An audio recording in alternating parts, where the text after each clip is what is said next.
एक सवाल जो आज हर किसी के मन में है, क्या इतिहास खुद को दोहराने वाला है?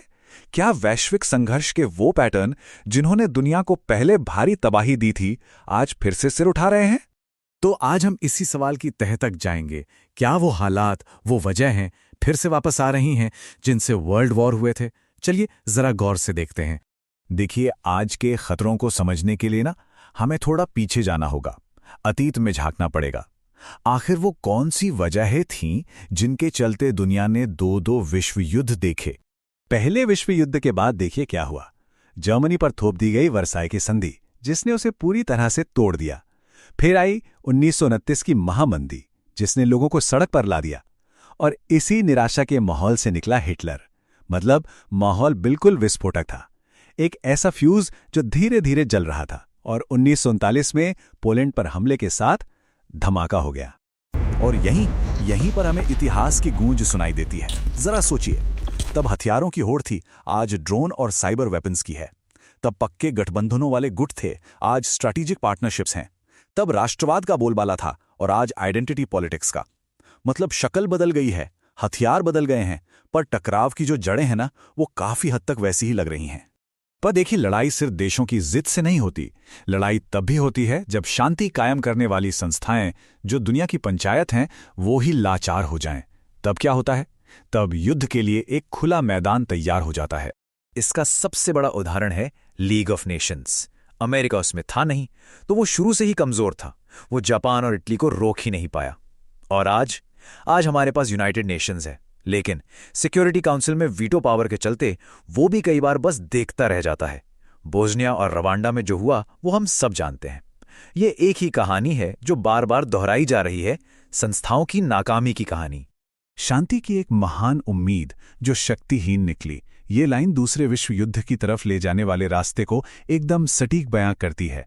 एक उम्मीद जो तब टूट गई जब उसकी सबसे ज्यादा जरूरत थी। चलिए अब इतिहास से निकलकर आज की दुनिया में आते हैं। आज वो कौन से ग्लोबल हॉटस्पॉट्स हैं, वो कौन सी जगहें हैं जहां एक चिंगारी भी बड़ी आग लगा सकती है? 5। ये नंबर याद रखिए। दुनिया में आज 5 ऐसी जगहें हैं जहां जरा सी भी गलती एक ग्लोबल कॉन्फ्लिक्ट को दावत दे सकती है।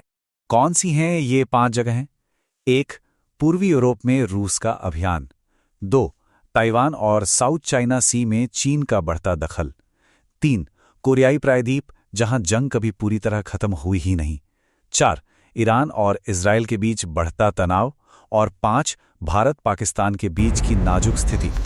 इनमें से किसी भी जगह पर अगर हालात बिगड़े तो न्यूक्लियर पावर वाले देश आमने सामने आ सकते हैं। लेकिन कहानी में एक नया ट्विस्ट है, एक ऐसा वाइल्ड कार्ड जो पहले कभी नहीं था, एक ऐसी चीज जो जंग के सारे नियम कायदे बदल रही है।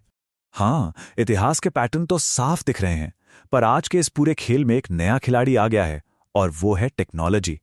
ये एक ऐसा फैक्टर है जो 20वीं सदी के युद्धों में था ही नहीं, और ये सब कुछ बदल सकता है। हम बात कर रहे हैं ऑटोनॉमस वेपन सिस्टम्स की, यानी AWS। अब ये हैं क्या? सीधे शब्दों में कहें तो ये AI वाले हथियार हैं। इन्हें ऐसे डिजाइन किया गया है कि ये खुद ही अपने टारगेट को ढूंढे, चुने और उस पर हमला कर दें, वो भी बिना किसी इंसानी कंट्रोल के या बहुत ही कम कंट्रोल के साथ। और यहीं पे बात बहुत गंभीर हो जाती है। रिसर्च ये बताती है कि ये AI हथियार युद्ध छेड़ने की इंसानी और राजनीतिक दोनों लागत को कम कर देते हैं।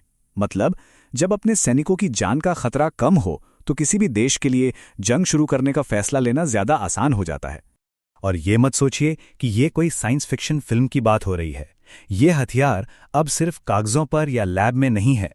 रिपोर्ट्स के मुताबिक इन्हें दुनिया के कई हिस्सों में लड़ाइयों में इस्तेमाल किया भी जा रहा है। आज के जमाने का वर्ल्ड वॉर सिर्फ तोप और बंदूकों से नहीं लड़ा जाएगा। इसके मैदान अब बदल चुके हैं।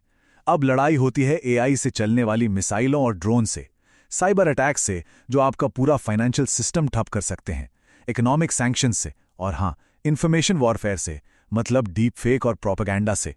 निशाना सिर्फ सेना नहीं, बल्कि पूरा का पूरा समाज होता है।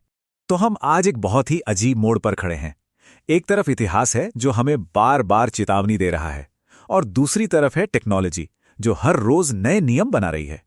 AI एक ऐसा वाइल्ड कार्ड है जिसके बारे में अभी कोई कुछ ठीक से नहीं जानता, और ये सब हमें एक बहुत बड़े सवाल के सामने लाकर खड़ा कर देता है क्या 21वीं सदी की इस नई चुनौती का सामना हम 20वीं सदी की पुरानी सोच से कर पाएंगे?